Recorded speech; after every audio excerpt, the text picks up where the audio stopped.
Dengar bunyi kecil-kecil. Bunyi udang nak dengar.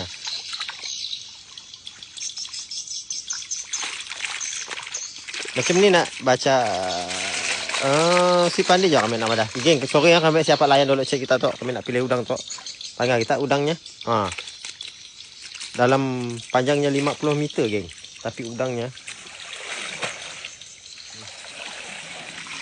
Lah, pilih lah Pak.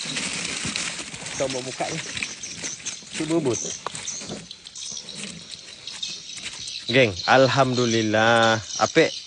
Ada apik ke Pak? Ada tak? Ya, nampak sepitnya ya. Dalam tu rasanya ada 2 ekor apik. Kami tunjuk ekornya. Tu apik tu.